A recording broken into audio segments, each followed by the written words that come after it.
संसद में मणिपुर के मुद्दे पर चर्चा के लिए विपक्ष ने नया पैंतरा चल दिया है।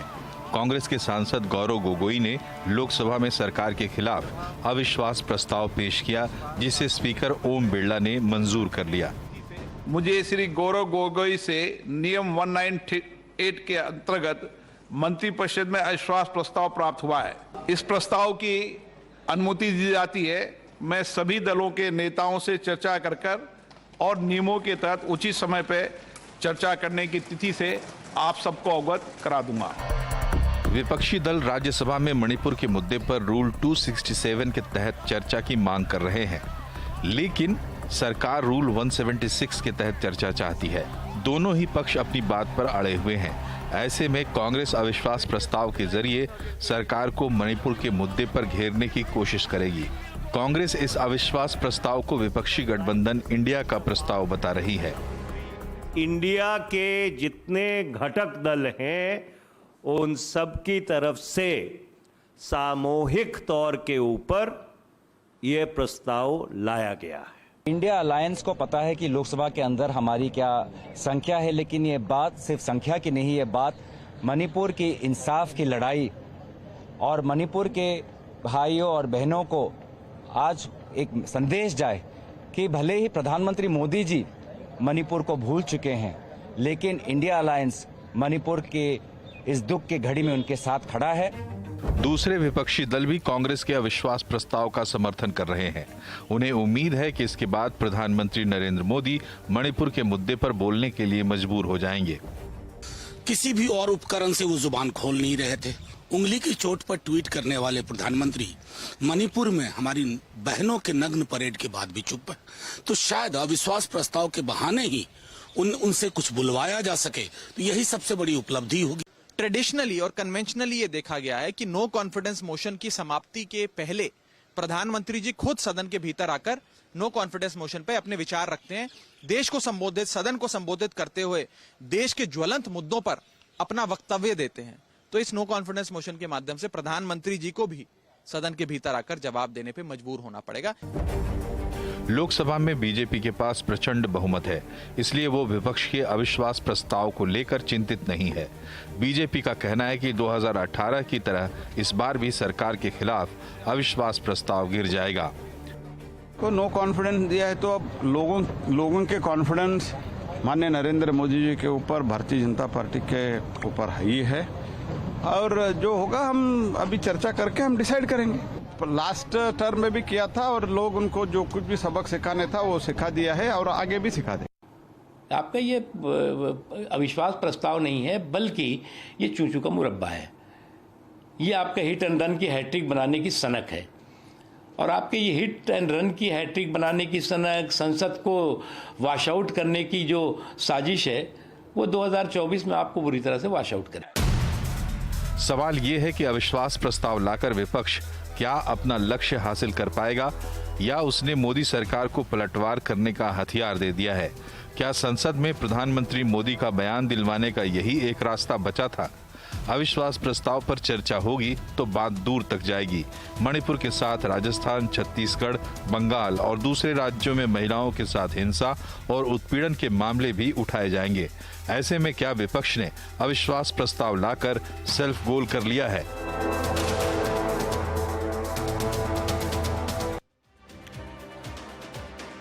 अविश्वास प्रस्ताव पे जो मतदान होगा अंत में, उसमें संख्या के हिसाब से वो गिर जाएगा, क्योंकि सरकार के पास बहुत बड़ा बहुमत है और विपक्ष के पास नहीं है। लेकिन अभी आपने इस रिपोर्ट में सुना तो विपक्ष की कोशिश या मंशा ये है कि प्रधानमंत्री जी को बुलवाया जाए। तो जैसे कि एक वक्तव्य आपने सुना होगा मनोज झा का कि और कोई टूल बचा नहीं था। अविश्वास प्रस्ताव की जो हमारे दर्शक लोग देख रहे हैं, उसमें सामान्य होता है कि चर्चा लंबी चलती है, 1.5 दिन भी चल सकती है, और शुरुआत उसमें सदन में विपक्ष के नेता से शुरू होती है और अंत में सदन के नेता जो प्रधानमंत्री होते हैं वो जवाब देते हैं, और वो उसका कोई समय तय नहीं होता, वो कितना भी लंबा बोल सकते हैं। तो ये एक प्रकार से ओपन हो गया सारे विषयों को लेने का, और एक बड़ी विस्तृत चर्चा होगी अलग अलग विषयों में। आपको याद होगा 2019 चुनाव से पहले 2018 में भी एक ऐसा ही अविश्वास प्रस्ताव लाया गया था। तो मणिपुर पे एक स्पेसिफिक चर्चा होनी चाहिए थी जो सभी लोग मांग कर रहे थे। अब वो बड़ा फलक हो जाएगा, तो उसमें छत्तीसगढ़ भी होगा, उसमें राजस्थान भी होगा, उसमें तमिलनाडु भी होगा, उसमें अलग अलग विषय होंगे, अलग अलग चीज़ें होंगी और मणिपुर भी उसमें एक होगा, उस पर बातचीत होगी। और चूंकि ये अविश्वास प्रस्ताव सरकार के खिलाफ है, ना कि मणिपुर के इशू पे है, तो मणिपुर पे कितनी बात हो पाएगी ये बाध्यकारी नहीं है। इसीलिए अविश्वास प्रस्ताव जब लाया जाता है तो उसका फलक बहुत बड़ा हो जाता है, उसमें अलग अलग विषयों पर चर्चा होने लगती है। विपक्ष का उद्देश्य क्या सिर्फ प्रधानमंत्री को बुलवाना था या इससे क्या हासिल होगा? मालूम है सबको, विपक्ष को भी मालूम है कि प्रस्ताव गिर जाएगा, तो उसका मकसद क्या था, क्यों इससे कर रहे हैं और क्या जो नैरेटिव्स बनेंगे, जो बिल्ड होंगे, जो जिस तरीके की बातचीतें होंगी उससे कुछ हासिल होगा क्या उससे मणिपुर में जो चाहता था विपक्ष उसमें कुछ होने वाला है क्या? इसी पे आज बातचीत होगी। हमारे साथ भारतीय जनता पार्टी के प्रवक्ता सैयद जफर इस्लाम है, कांग्रेस के प्रवक्ता रोहन गुप्ता, समाजवादी पार्टी के प्रवक्ता अमीक जामेई और दो वरिष्ठ पत्रकार सतीश के सिंह जी और हर्षवर्धन त्रिपाठी। आप सबका बहुत बहुत स्वागत है इस चर्चा में हमारे साथ शामिल होने के लिए। रोहन गुप्ता जी, ये जो अब फाइनली अविश्वास प्रस्ताव की चर्चा होने वाली तारीख समय किसी भी दिन तय होगा, तो आप लोगों को मालूम है ना कि ये गिर जाएगा। खाली बुलवाने के लिए प्रधानमंत्री जी को लाया गया था और वो एक जो विंडो थी कि स्पेसिफिक डिस्कशन मणिपुर पे होता, अब वो डाइल्यूट होता हुआ दिख रहा है। तो उद्देश्य क्या है आपका फिर? नहीं नीरज जी, बिल्कुल नहीं। मैं आपको क्लियर कर दूं, वो डाइल्यूट नहीं हो रहा है और फोकस पूरा मणिपुर पे ही रहेगा। ये सरकार 2.5 महीने से मणिपुर के बारे में बिल्कुल ही विफल हो चुकी है। ये सरकार चाहती है कि 2.5 महीने में जो मणिपुर में सिचुएशन है उसको नॉर्मल केस में अंडर 176 उसको 2.5 घंटे की चर्चा करें। हम सब जानते हैं मणिपुर बहुत बड़ा इश्यू है और इसीलिए हमने 267 में चर्चा की मांग की, जिससे फोकस पूरा मणिपुर पे रहे और सारे दूसरे बिजनेस को एक बार साइड में रख के पूरे दिन की चर्चा मणिपुर पे हो। सरकार नहीं मानी कहीं के और हमारा उद्देश्य नीरज जी ये नहीं था कि हम सरकार की नेगेटिव बात करें। हम चाह रहे थे कि किसी भी प्रकार से मणिपुर में शांति बहाल हो और उसके लिए चर्चा जरूरी है। सरकार विफल रही है, ये तो आपके सामने है। डबल इंजन सरकार है, उनके जो सीएम है वो भी विफल रहे हैं, मुख्यमंत्री, प्रधानमंत्री, गृह मंत्री भी जाके आए। 140 से ज्यादा लोगों की मृत्यु हुई, 7000 से ज्यादा लोग विस्थापित हुए। ये आंकड़े हमारे सामने हैं। हम लोग ये पहले दिन से नहीं बोल रहे हैं। प्रधानमंत्री जी ने आज तक मणिपुर पे कोई बात नहीं की। जब वो एक महिला का वीडियो आया तब जाके प्रधानमंत्री जी को मणिपुर याद आया, प्रधानमंत्री जी गए नहीं।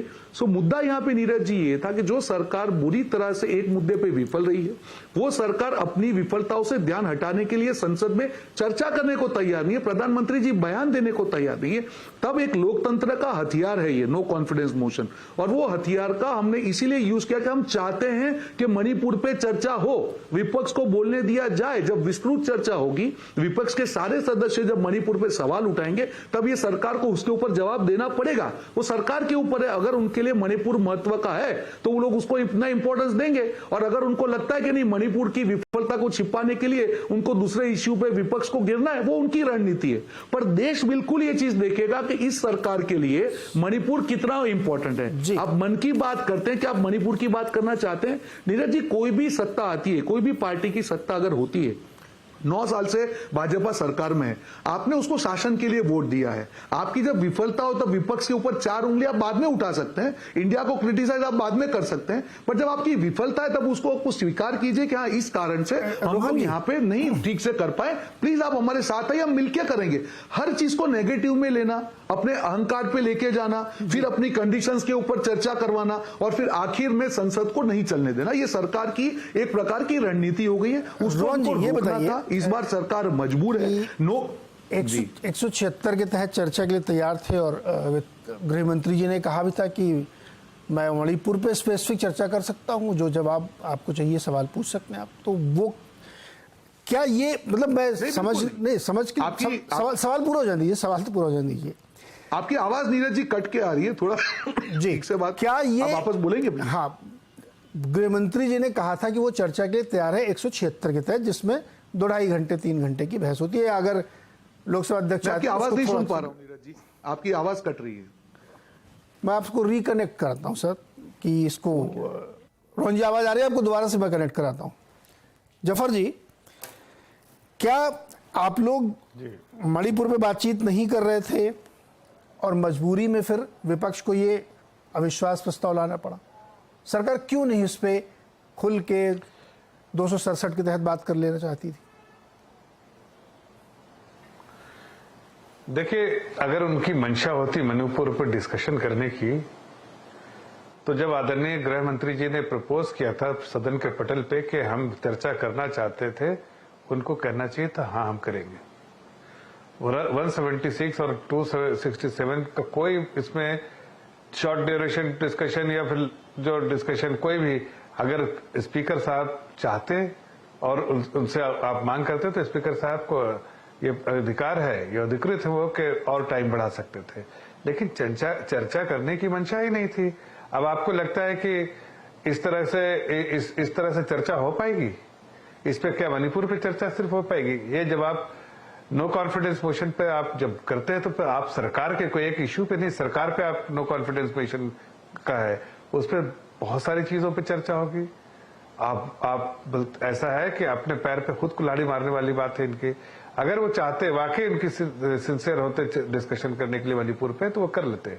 और हम खुले दिल से कह रहे थे कि आदरणीय गृह मंत्री जी ने कि हम करना चाहते हैं डिस्कशन, लेकिन इनकी मंशा सिर्फ एक है कि सदन को नहीं चलने देना है, डिसरप्ट करना है, किसी तरह से भी वहां पर जाके हंगामा करना है, नारेबाजी करना है, और नारेबाजी के बाद अगर उनको लगता है कि ये चल रहा है, डिसरप्ट हो रहा है, तो उसको फिर डिसरप्ट हो जाता है, तो उसको फिर कहीं ना कहीं वो उसमें अपनी जफर, ये बताइए